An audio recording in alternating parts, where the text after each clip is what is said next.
Bread omelette చేస్తే తినొచ్చిన 20 రోజులు ఇట్లే ఉంటుంది. నిద్ర ఉండదు, తిండి ఉండదు, ఒక మీటింగ్కి వెళ్ళి ఒక మీటింగ్కి.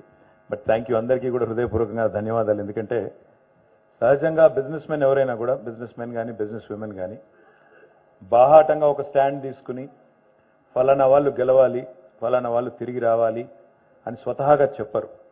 కానీ టుడే ఐ హంబ్లీ బో my head in front of all of you.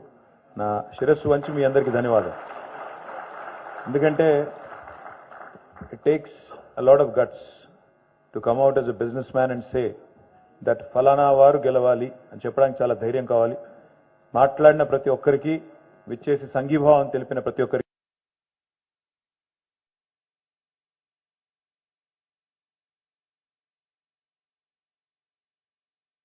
ఇట్లా ఉంటుందో మాకు ఎన్నికలు వచ్చినప్పుడు అట్టే ఉంటుంది.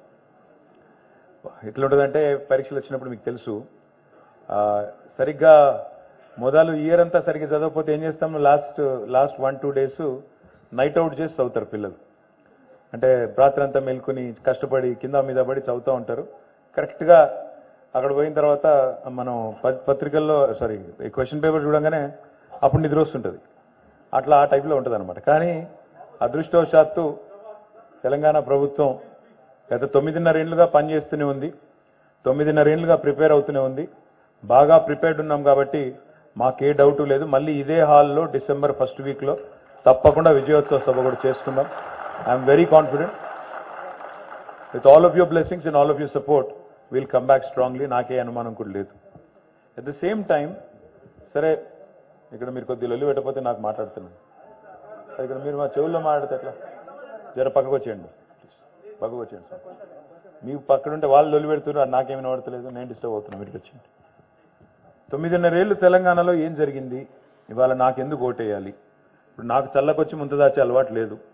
మీరు అన్ని చెప్పినారు, ఇండస్ట్రీ సమస్యలు, దుర్గాప్రసాద్ గారు, ఇంకా ఇతర పెద్దలు పాషమైలారంలో, ఇంకా కొన్ని చోట్ల మేడం అయితే మోర్ ఇండస్ట్రియల్ ఎస్టేట్స్, ఇంకా ఒక వక్త ఎంఎస్ఎంఈ ఫోకస్ చేయండి, భాస్కర్ రెడ్డి గారు అనుకుంటా, ఫోకస్ చేయండి అని చెప్పారు.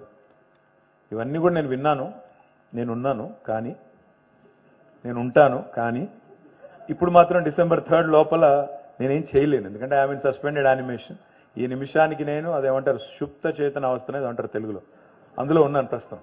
ఎలక్షన్ ఆ అవస్థలో ఉన్నాం కాబట్టి, ఎన్నికల అవస్థలో ఉన్నాం కాబట్టి అప్పటిదాకా ఏం కాదు. You have to wait until December 3 so that I can actually do something about it. But my department of course is working. Jayesh Ranjan is there. My entire team is working diligently.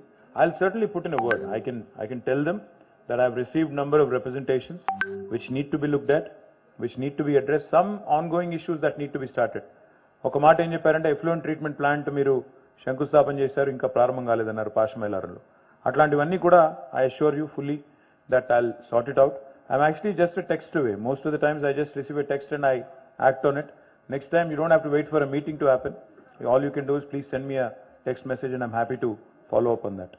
అయితే ఇక్కడికి ఈరోజు వచ్చింది నేను ఒక రాజకీయ నాయకుడిగా మీ మద్దతు కోరడానికి, మా పార్టీకి, మా ప్రభుత్వానికి, మరి మా పార్టీకి ఎందుకు ఓటేయాలి, ఎందుకు ఓటేస్తే మీకు వచ్చేది ఏంటి, తద్వారా మేము మళ్ళీ గెలిచి మళ్ళీ అది సేవ చేయాలనే ఒక ఆలోచనతో ఇక్కడికి వచ్చాం.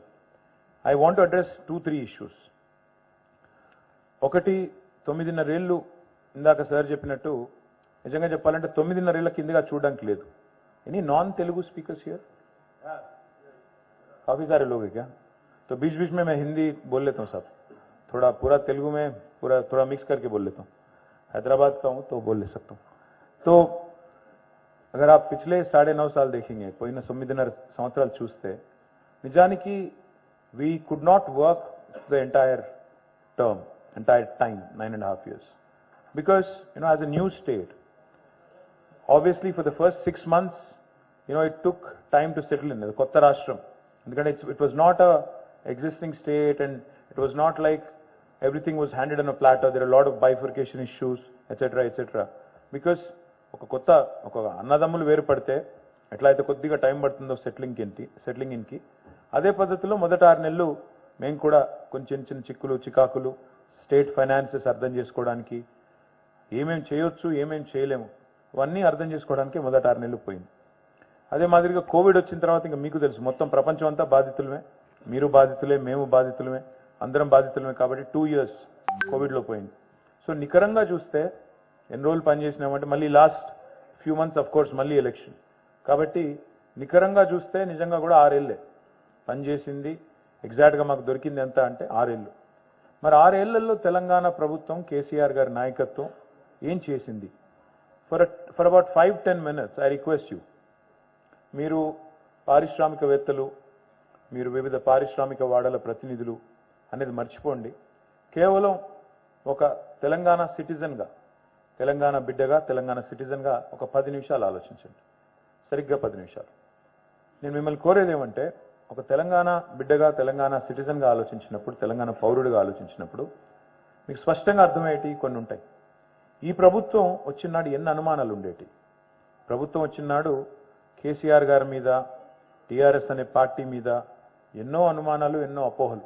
వీళ్ళు వస్తే గొడవలు అవుతాయంట, వీళ్ళు వస్తే హైదరాబాద్లో ఎవరు పెట్టుబడులు పెట్టరంట, అసలు తెలంగాణ ఏర్పడితే కరెంటు ఉండదంట, అసలు తెలంగాణ ఏర్పడ్డ తర్వాత పంచాయతీలు పెట్టుకోవడం తప్ప తెల్లారి నుంచి అసలు గవర్నెన్స్ ఉంటుందా, అసలు వీళ్ళకు ఒక ఉద్యమ పార్టీ ఆందోళనలు చేసి రాష్ట్రం తెచ్చిన పార్టీ, మరి వీళ్ళకి పరిపాలన చేతనవుతుందా? ఇన్ని అనుమానాలు మా మీద. నన్ను ఒక ఫ్రెండ్ డైరెక్ట్గా అడిగింది, ఒక అమ్మాయి, షీ వాజ్ అన్ ఇండస్ట్రియలిస్ట్. ఒకసారి ఇట్లాగే ఏదో ఒక మీటింగ్ పెడితే, it was a dinner meeting, డైరెక్ట్గా వచ్చి నాకు కొంత పరిచయం ఉంది కాబట్టి చనువు తీసుకుని అడిగింది, ఏంటి మీరు 50,000 మంది వచ్చి ఏదో మొత్తం మార్చ్ చేసి మొత్తం ఇక్కడ ఉండే ఆంధ్ర వాళ్ళ ప్రాపర్టీస్ అన్ని తీసేసుకుంటారంట కదా, అందరిని లాగేసుకుంటారంట కదా, తరిమేస్తారంట కదా అని అడిగింది. నేను ఎవరు చెప్పారు మీకు అన్నాను. ఏం లేదు, వాట్సాప్లో వచ్చింది అంది. అయినా వాట్సాప్లో వచ్చినాయని చదివేస్తే, వాట్సాప్లో వచ్చినాయని నమ్మేస్తే చాలా కష్టం తల్లి, అట్లాంటివి ఏమీ లేవు. మా సీఎం గారు స్పష్టంగా చెప్పారు, మా నాయకుడు స్పష్టంగా చెప్తున్నాడు, ఇది స్టేట్ ఫైట్, స్ట్రీట్ ఫైట్ కాదు, వీధి పోరాటం కాదు, మాకు వైలెన్స్ అనేది మేము చేసేది కాదు, మాకు ఆసక్తి లేదు అట్లాంటి సబ్జెక్టు, ఎలాంటి పంచాయతీలు కూడా ఉండవు. మేము ప్రజలకు ఇచ్చిన ప్రామిసెస్, తెలంగాణ ఉద్యమ సమయంలో 14 ఏళ్ల పాటు we have made several promises.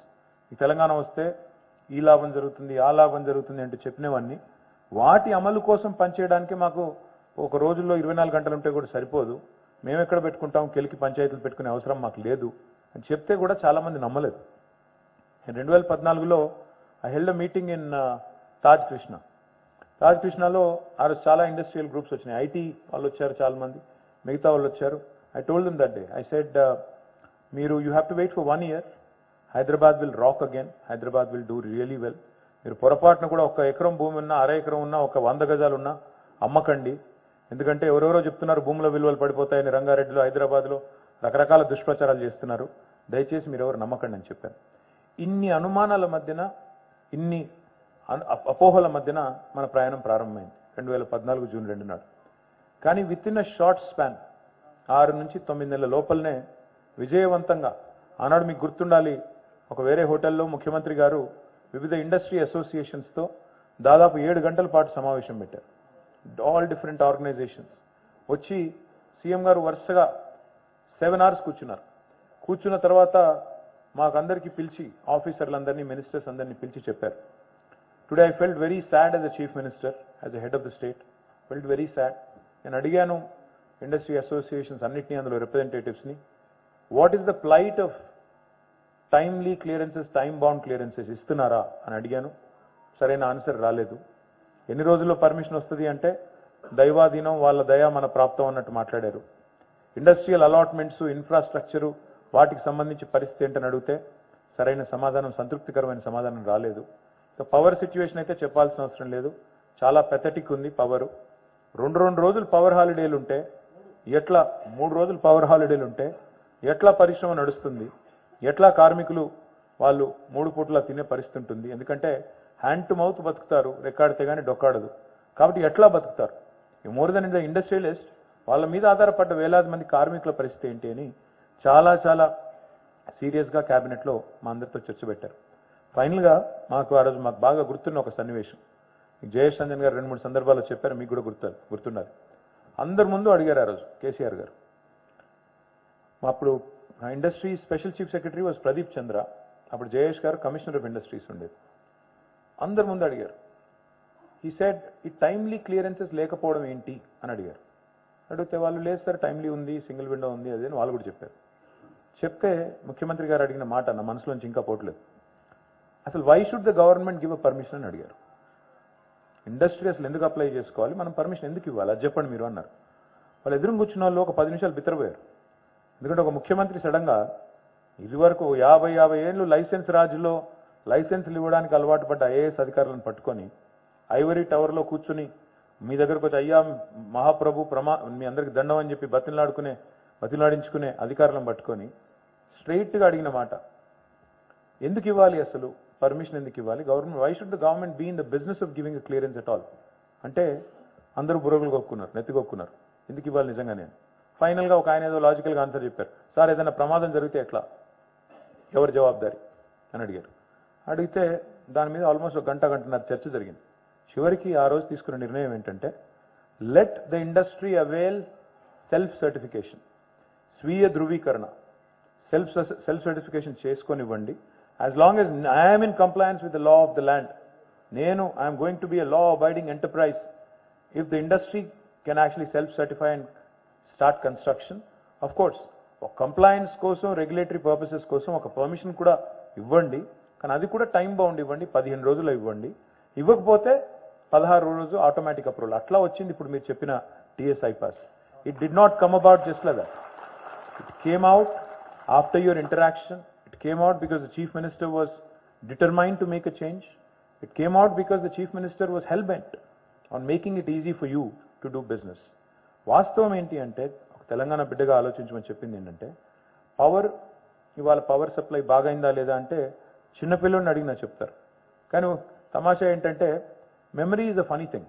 జ్ఞాపక శక్తి అనేది చాలా మనిషికి మతిమరుపు అనేది ఇట్స్ ఇంట్రెస్టింగ్ థింగ్.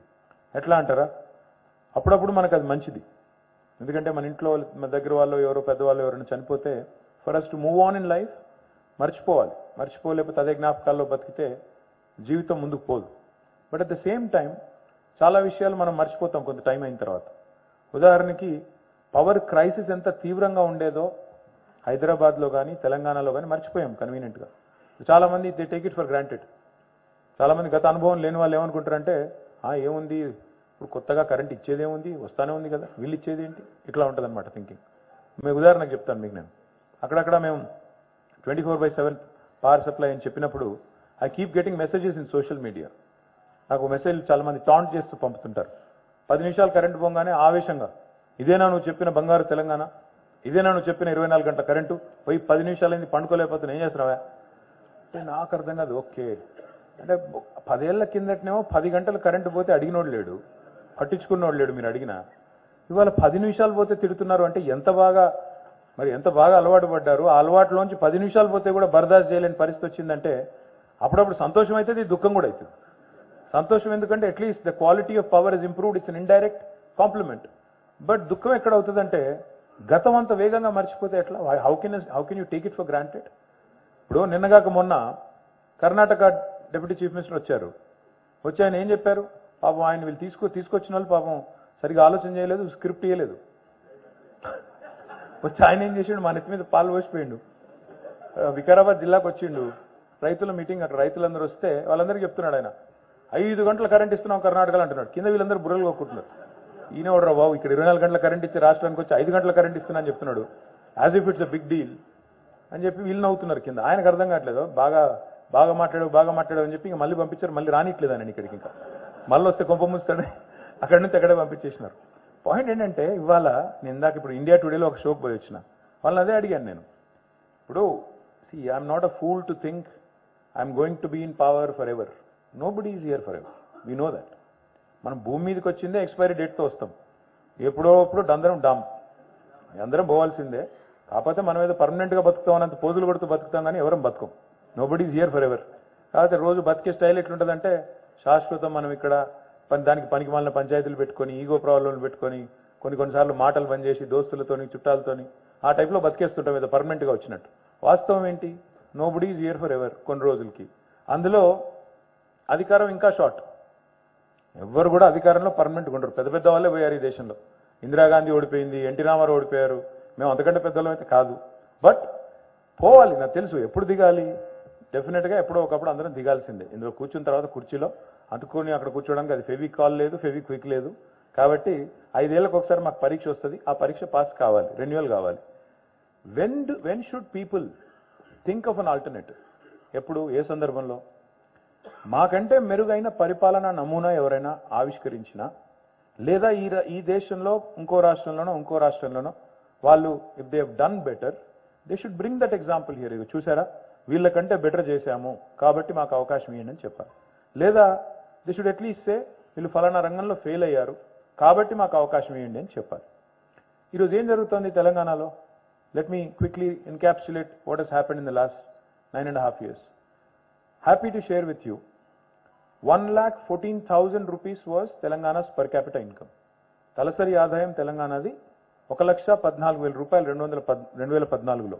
ఈరోజు భారతదేశంలోనే అత్యధిక తలసరి ఆదాయం కలిగిన రాష్ట్రంగా నంబర్ 1 రాష్ట్రంగా తెలంగాణ 3,17,000 రూపాయలతో అగ్రభాగానికి వచ్చింది.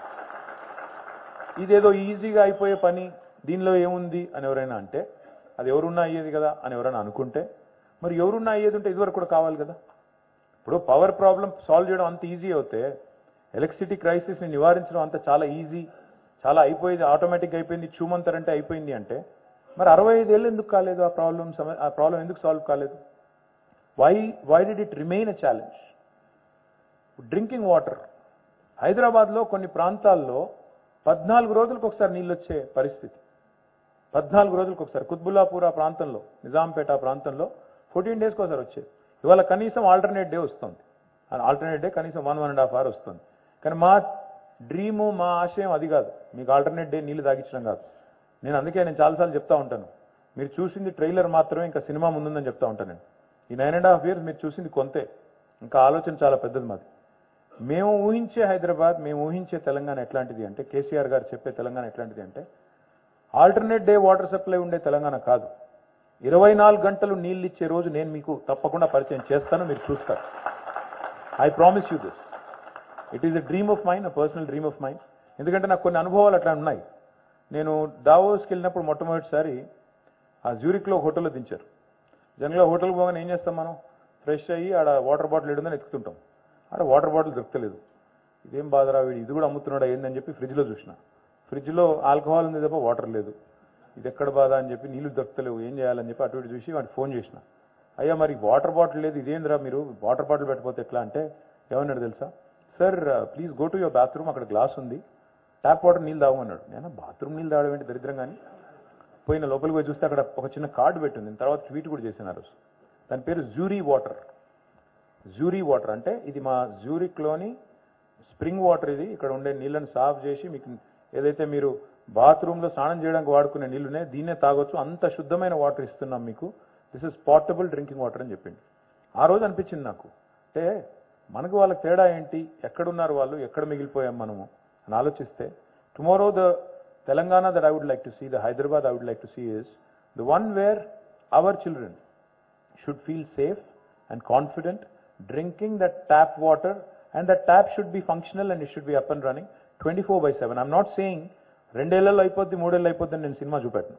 ఓట్ల కోసం అట్లా అబద్ధాలు చెప్పాల్సిన అవసరం లేదు. It will happen, but it might take some time. కొద్దిగా ఒక 5-6 ఏళ్ళు పట్టొచ్చు, బట్ ఐ ప్రామిస్ యూ ఇది తప్పకుండా చేసి పరిచయం చేసే బాధ్యత నేను తీసుకుంటాను.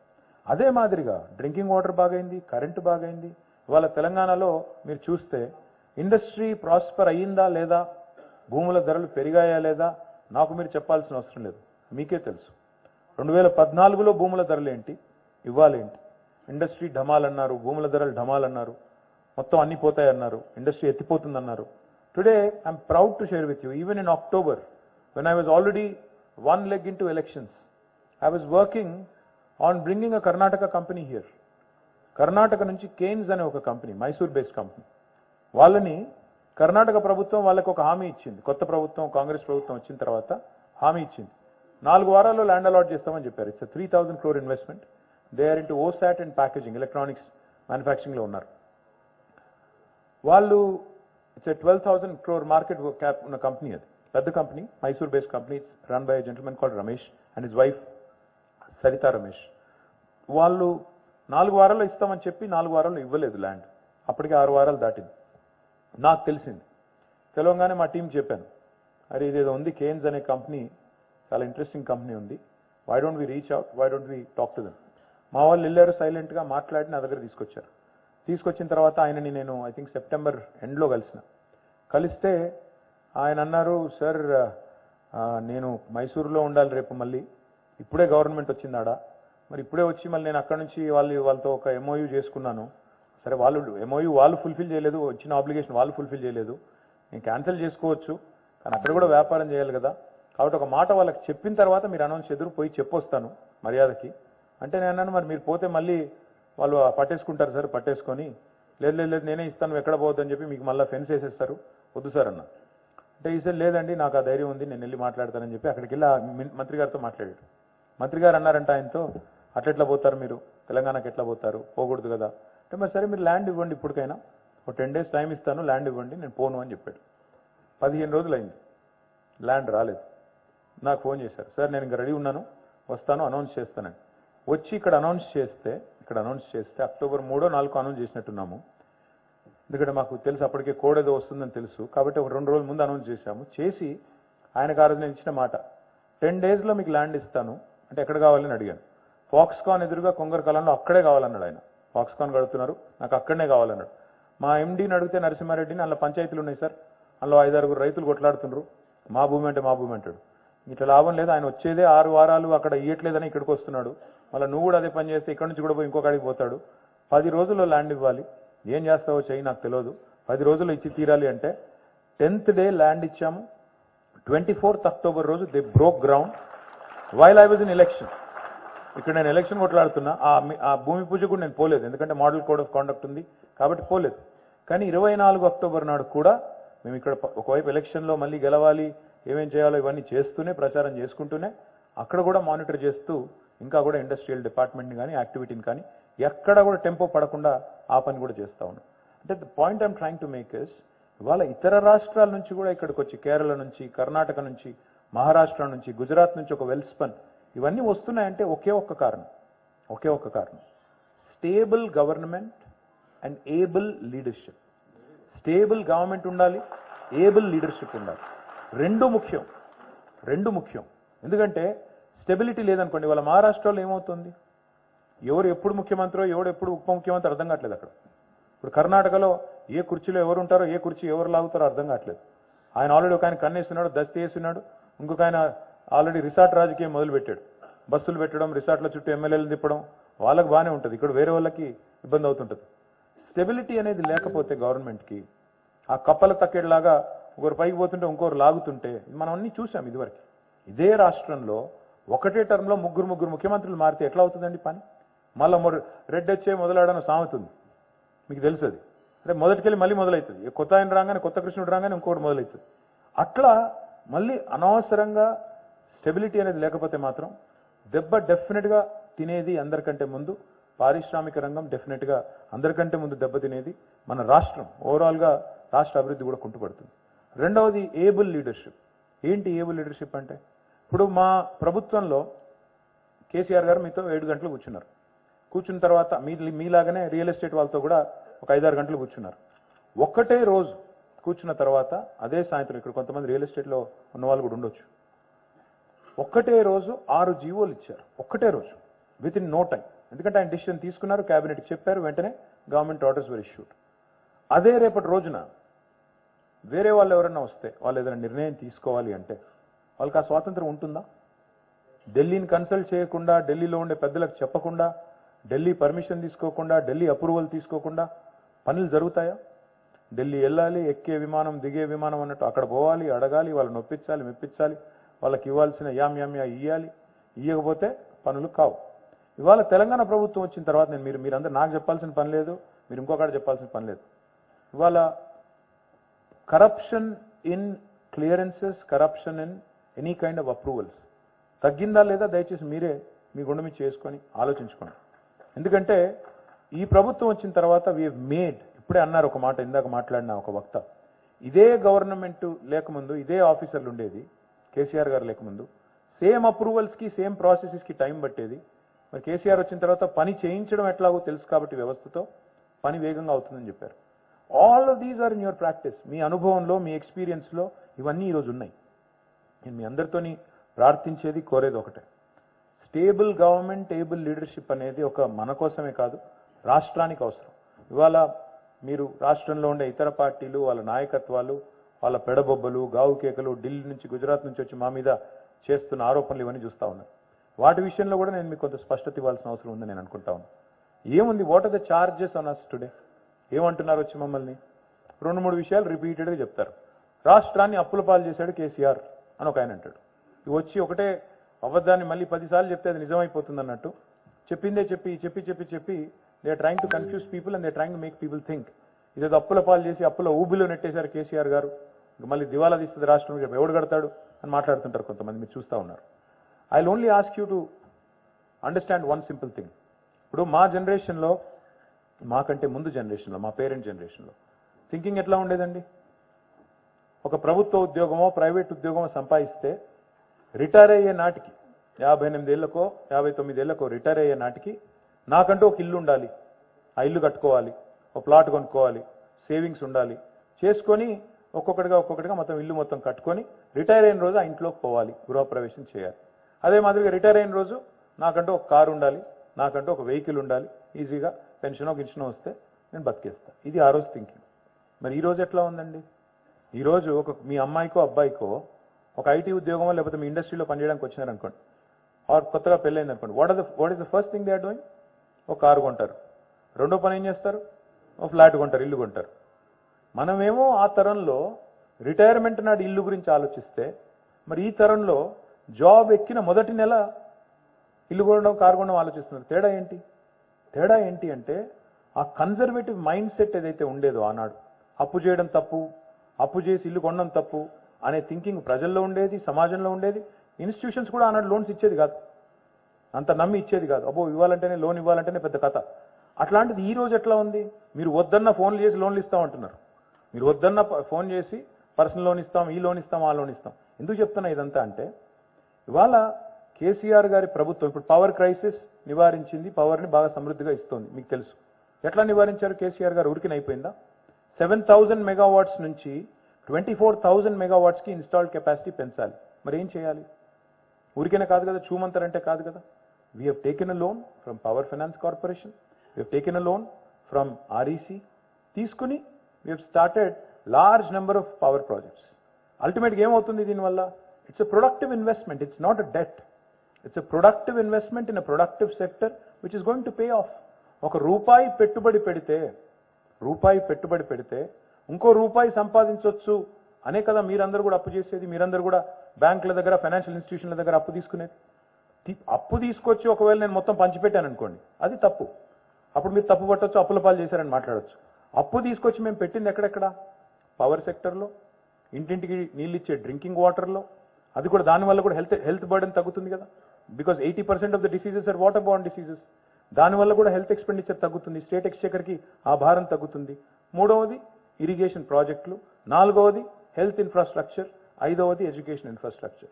ఈ ఇన్ఫ్రాస్ట్రక్చర్లో క్యాపిటల్ ఎక్స్పెండిచర్ మీదనే మేము అప్పు తెచ్చి పెట్టాము తప్ప, అంటే తిరిగి మళ్ళీ పెట్టుబడి రూపంలో మళ్ళీ తిరిగి రాష్ట్రానికి సంపద పునరుత్పత్తి చేసే రంగంలో పెట్టాము తప్ప అనుత్పాదక రంగంలో, నాన్ ప్రొడక్టివ్ సెక్టర్లో పెట్టలేదు.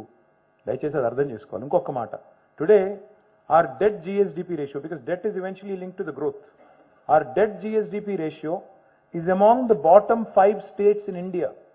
28 రాష్ట్రాలు ఉంటే 28 రాష్ట్రాల్లో కింది నుంచి 5వ ర్యాంకులో 23వ ర్యాంకులో ఉన్నది తెలంగాణ డెట్ GSDP రేషియోలో. we are exhibiting fiscal prudence చూపెడుతూనే FRBM rules కి అతిక్రమించకుండానే ఈ కార్యక్రమం చేస్తున్నాం. ఇంకొక మాట కూడా మీకు చెప్పాలి అప్పుల విషయంలో, so that you can discuss and debate in your family, in your circle, among your employees. ఇవాళ two most developed countries in the world ఏవండి? America and Japan. America debt GDP ratio ఎంతో తెలుసా మీకు? 116%, if I remember correctly, subject to correction of course. Japan ఎంతో తెలుసా debt GDP ratio? 200% పైన. భారతదేశాన్ని ఎంతో తెలుసా? 60%. తెలంగాణది ఎంతో తెలుసా? 25%. మరి అప్పుల పాలు చేశాడంటే మమ్మల్ని బీజేపీలు తిరిగితే ఇంకా నాకు ఫనీ ఉంటుంది. ఎందుకంటే మోడీ గారి కంటే ముందు 14 మంది ప్రధానమంత్రులు పనిచేశారు భారతదేశానికి.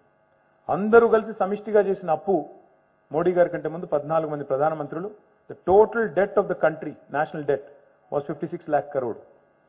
And one Prime Minister, 15th Prime Minister of India, Narendra Modi, single-handed గా చేసిన అప్పెంతో తెలుసా మీకు? 112 లక్షల కోట్లు. ఆ 14 మంది చేసిన దానికి రెట్టింపు అప్పు చేశారు. మరి ఆయన చేసిన తప్పేనా, మేము చేసిన తప్పైతే? My humble request to all of you is, understand this in the current context, especially when you are making investments into productive sectors. రెండో మాట మమ్మల్ని రిపీటెడ్గా అనేది ఏంటి? మీరు కుటుంబ పాలన అంతా ఒక కుటుంబమే బాగుపడ్డది. ఇప్పుడు రాష్ట్రం తలసరి ఆదాయం 1,14,000 రూపాయల నుంచి 3,17,000 పెరిగితే ఒక కుటుంబమే బాగుపడిందండి. ఇక్కడ మీ కుటుంబాలన్నీ బాగుపడలేదా? మీ మీద ఆధారపడ్డ కార్మికుల కుటుంబాలు బాగుపడలేదా? కేవలం ఒక కేసీఆర్ గారి కుటుంబమే బంగారు కుటుంబం అయింది, మిగతా ఎవరు కాలేదు. అది మా మీద ఛార్జ్. అర్థం ఉందా అందులో ఏమన్నా? ఇప్పుడు మేము నిజంగానే మొత్తం దోచేసుకొని ఇప్పుడు వచ్చిన ప్రతి ఒక్కరు తిరుగుతాడు ఢిల్లీ నుంచి, కేసీఆర్ అవినీతి పరుడు, కేసీఆర్ ఇది, కేసీఆర్ అది. మరి 9.5 ఏళ్ళ నుంచి మీరేం చేస్తున్నారు? అన్ని ఇన్స్టిట్యూషన్స్ ఉన్నాయి కదా మీ చేతుల్లోనే. నిజంగానే మేము తప్పు చేసింటే why are you not going after us? Why are you not taking action? ఊరికే వచ్చి నోటికి వచ్చినట్టు మాట్లాడమేనా? నోటికి వచ్చినట్టు మాట్లాడి ఒక అబద్ధాన్ని 100 సార్లు చెప్తే నిజమవుతుందనే సామెతను పట్టుకొని ఎన్నిసార్లు రిపీట్ చేస్తే అంత మంచిదని వచ్చిన ప్రతిసారి అదే సొల్లు పురాణమా? కొత్తదని చెప్పరా? తెలంగాణకి ఏం చేశారో ఒక్కటి చెప్పరు. తెలంగాణకు మీరు ఏం చేశారు, ఎందుకు ఓటేయాలంటే చెప్పే పరిస్థితి లేదు. కేవలం కేసీఆర్ని తిడితే 4 ఓట్లు వస్తాయి, కేసీఆర్ని ఇన్సల్ట్ చేయాలి. If we have done something wrong, you think Modi will spare us? ఆయన మమ్మల్ని వదిలిపెడతాడా? ఆయన ఎట్లా జుట్టు చేతిలో పట్టుకుని ఎవరెవరిని ఎట్లా చేయాలో అట్లా చేసే మనిషి ఆయన. వదిలిపెడతాడు ఆయన? ఇవాళ విచిత్రం ఏంటంటే రాహుల్ గాంధీ గారు వచ్చి మేము మోడీ కలిసిపోయామంటాడు. మీరు మోడీ మా బీజేపీకి బి టీము. మేము ఇప్పుడు మా పార్టీ పుట్టింది 2001లో, 23 ఏళ్ళు అయింది. 4 ఎలక్షన్లు కొట్టాడం. This will be our 5th general election. In 4 elections we had only alliances twice. ఒకసారి 2004లో కాంగ్రెస్తో, 2009లో టీడీపీతో, 2014లో ఒంటరిగా కొట్లాడాం, 2018లో ఒంటరిగా కొట్లాడాం, ఇప్పుడు కూడా ఒంటరిగా కొట్లాడుతున్నాం. మేము జీవితంలో ఎన్నడూ బీజేపీతో శాసనసభ ఎన్నికలు, పార్లమెంట్ ఎన్నికలు కాదు, స్థానిక సంస్థల ఎన్నికల్లో కూడా పొత్తు పెట్టుకోలేదు. మరి మమ్మల్ని ఉత్తగానే జాయింట్ వేసి ఏమంటారు? కవిత గారిని అరెస్ట్ చేయలేదు కాబట్టి మీరు ఒకటైపోయారు.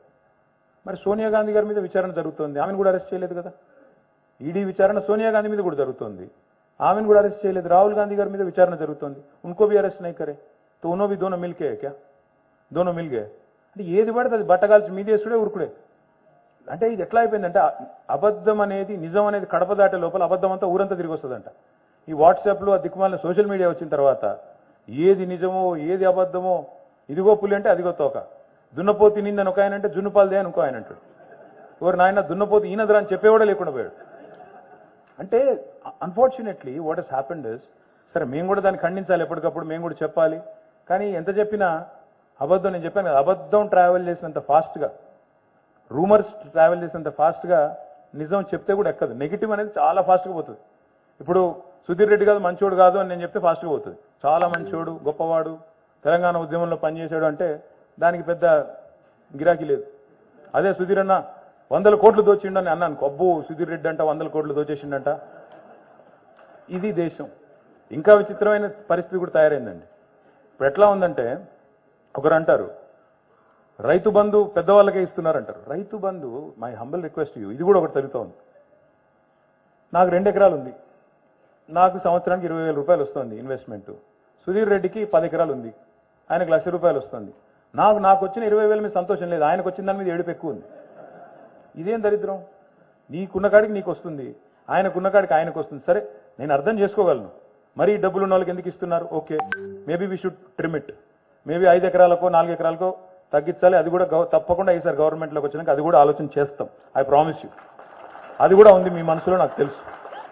అదేవిధంగా ఇంకా ఏమంటారు మమ్మల్ని ఈ మధ్యన వచ్చిన వాళ్ళు వీళ్ళు తిట్టేది? ఇంకేమున్నాయనా తిట్టేది మమ్మల్ని?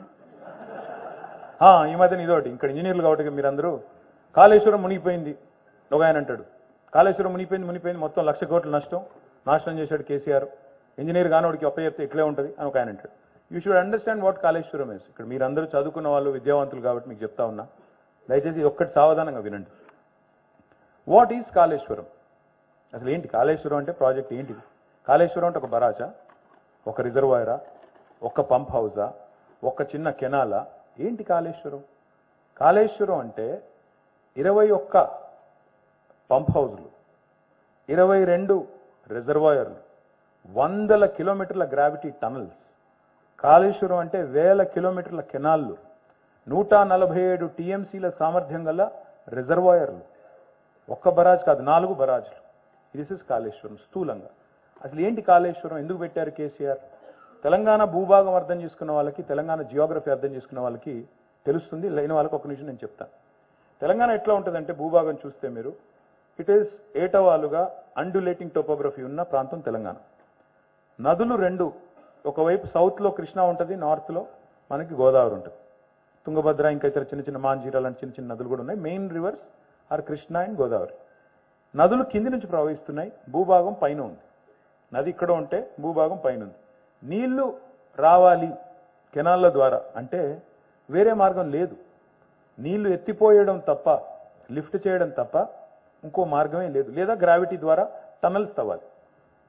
మరి 100 కిలోమీటర్ల టనల్స్ తవ్వితే ఎంత ఖర్చు అవుతుందో మీకు తెలుసు. లిఫ్ట్ చేస్తే దానికి ప్రత్యామ్నాయంగా ఎంత అవుతుందో మీకు ఐడియా ఉంది. మీరందరూ కూడా, I'm sure most of your engineers. KCR ఏం చేశారు?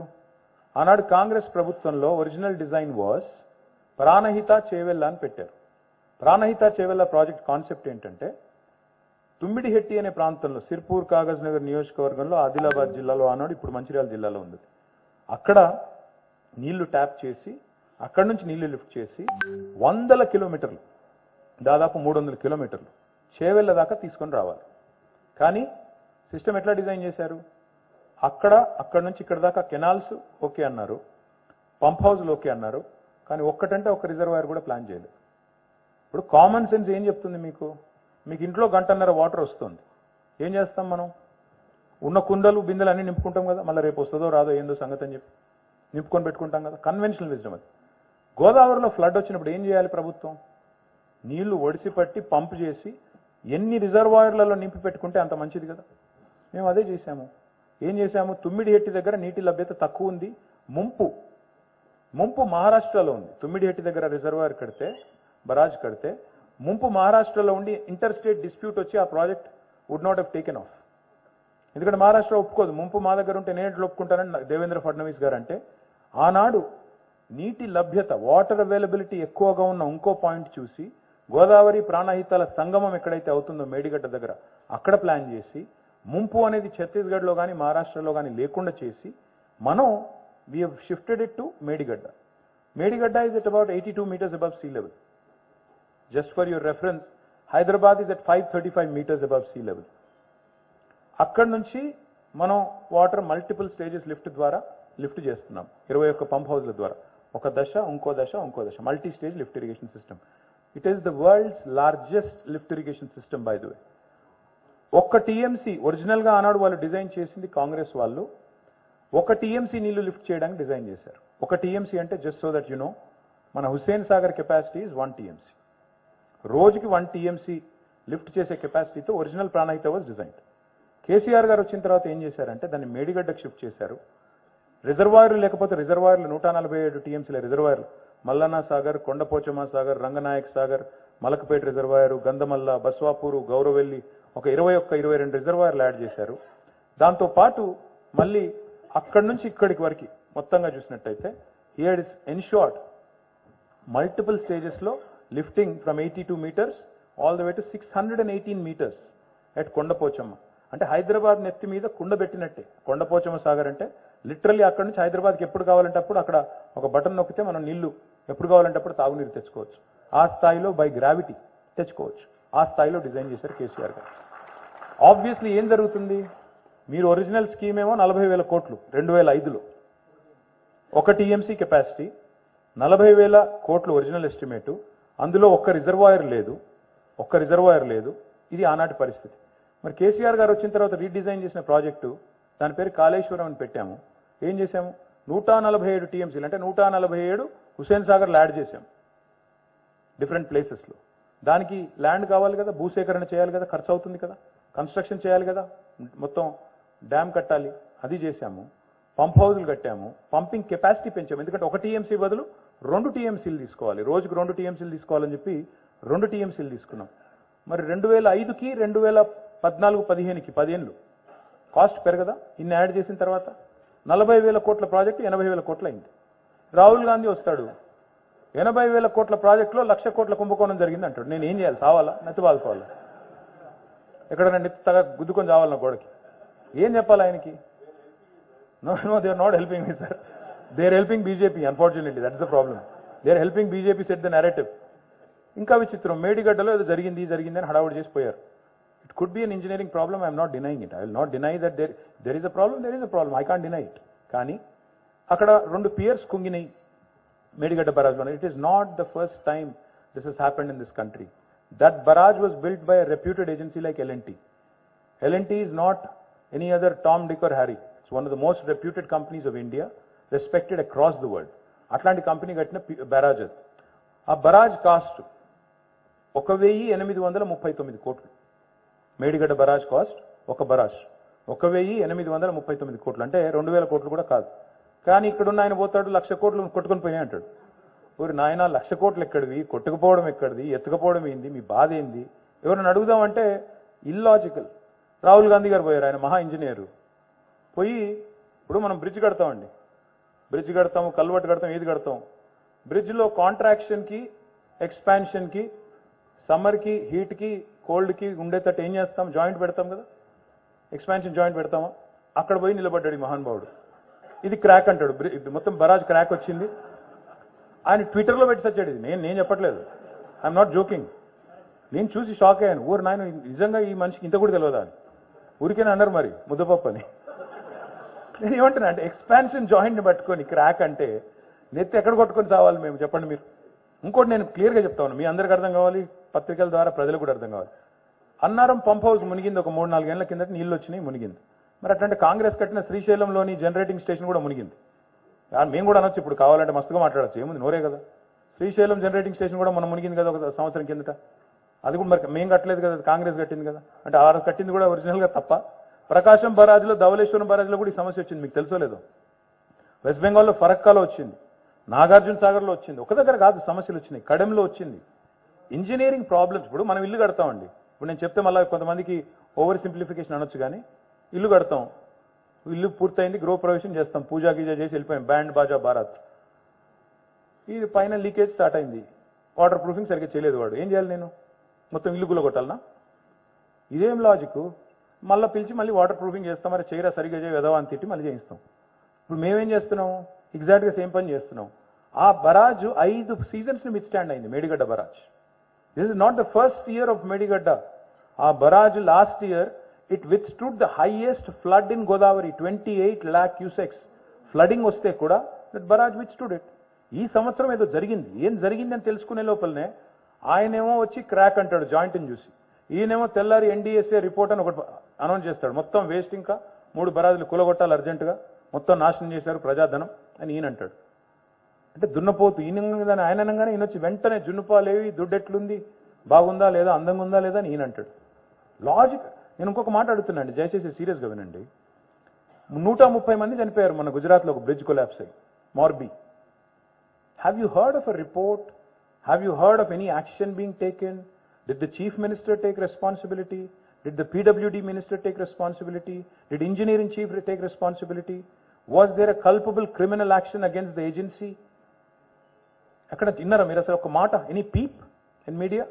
సరే మీడియా అంటే ఇంకా భయపడుతుంది మోడీ గారికి, మనం ఏం చేస్తాం. కానీ ఒక్క మాట కనీసం ఎక్కడన్నా. 130 మంది చచ్చిపోయిన కాడనేమో కుయ్యలేదు, కయ్యలేదు. ఆడ రాహుల్ గాంధీ పోడు, ఎవడు పోడు. ఇక్కడ మాత్రం కేసీఆర్ని ఈ రాష్ట్రం నుంచి దాటనివ్వద్దు. తెలుసు వాళ్ళకి ఏం జరుగుతుందో. కేసీఆర్ గారు మళ్ళీ 3వ సారి గెలిస్తే ఏం జరుగుతుంది? ఈయన ఊరుకునే టైపు కాదు, మహారాష్ట్రకు పోతాడు, గ్యారంటీ అక్కడ చిచ్చు పెడతాడు, ఈ 2 పార్టీలకి వీళ్ళ ప్రాస్పెక్ట్స్ దెబ్బ కొడతాడు, అక్కడ కూడా 10-15 ఎంపీలు గెలుస్తాడు, రేపు ఢిల్లీలో మళ్ళీ జెండా పాతుతాడు, పాతి మా సంగతి ఏంటో తెలుసు అంటాడు. ఇది వాళ్ళ బాధ.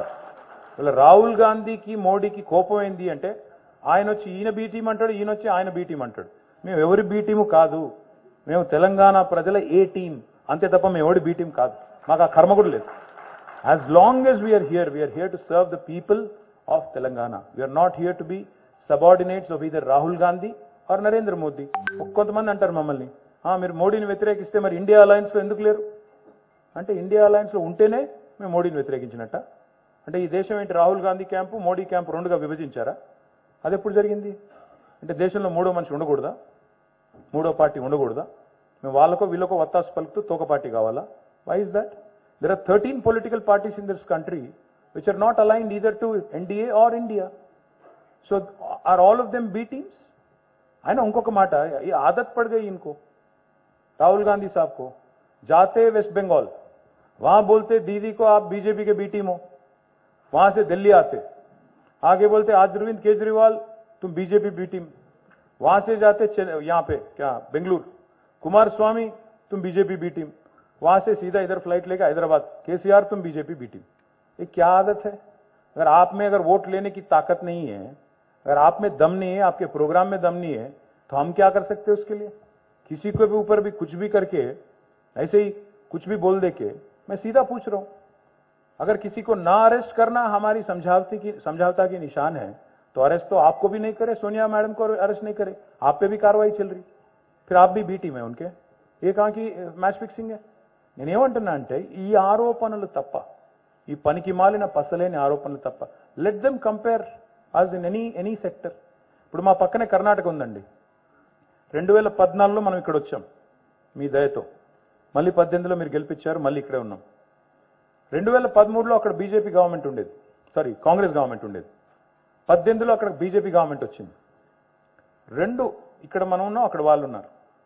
ఈ 10 ఏళ్ళు అక్కడ బీజేపీ కాంగ్రెస్ పర్ఫార్మెన్స్ చూడండి కర్ణాటకలో, ఇక్కడ మా పర్ఫార్మెన్స్ చూడండి. ఏ ఫీల్డ్ అయినా సరే, ఎడ్యుకేషనా, హెల్తా, రూరల్ డెవలప్మెంటా, అర్బన్ డెవలప్మెంటా, ఐటీయా, అగ్రికల్చరా, యానిమల్ హస్బెండరీయా, ఫిషరీసా, ఎందులో చూద్దామో చెప్పండి.